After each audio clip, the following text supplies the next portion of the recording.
এদিন sir Picasso এখন হোটেলত বহি আছিল। তেতিয়া হোটেলখনলৈ এগৰাকী মহিলা আহিল আৰু পিকাছক দেখি মহিলাগৰাকীৰ এখন স্কেটছ বনাই দিবলৈ জিদ কৰিলে। তেতিয়া ছাৰ পিকাছোৱে এখন হোৱাইট পেপাৰ ল'লে আৰু মাত্ৰ 2 মিনিটমান ভিতৰতে মহিলাগৰাকীয়ে এখন স্কেটছ বনাই দিলে আৰু ক'লে, এইখন লওক, যাৰ মূল্য $1 মিলিয়ন। প্ৰথমতেতো মহিলাগৰাকী কথাষাৰ বিশ্বাসেই নকৰিলে, কিন্তু যেতিয়া তেওঁ মাৰ্কেটত গৈ সোধা পোছা কৰিলে তেতিয়া মহিলাগৰাকী আচৰিত হৈ গ'ল, কাৰণ সঁচাকৈ এই পেইণ্টিংখনৰ মূল্য $1 মিলিয়ন, অৰ্থাৎ ভাৰতীয় মুদ্ৰাত 10 লাখ টকা আছিল।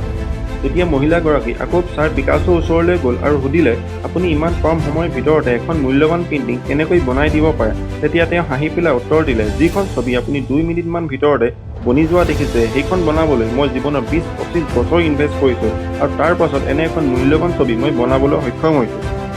ইয়াকে কয় সময়ৰ ইনভেষ্টমেণ্ট। গতিকে আমি সদায় সময়ক গুৰুত্ব দিয়া উচিত।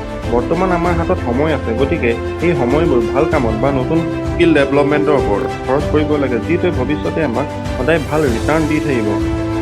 যদি আমি এতিয়া সময়ক অপব্যয় কৰোঁ, তেন্তে জীৱনত পস্তুৱাৰ বাহিৰে আমাৰ হাতত বেলেগ ৰাস্তাই নাথাকিব। এনেকুৱা আৰু ভিডিঅ' চাই থাকিবলৈ চেনেলটো ছাবস্ক্ৰাইব কৰিবলৈ নাপাহৰিব।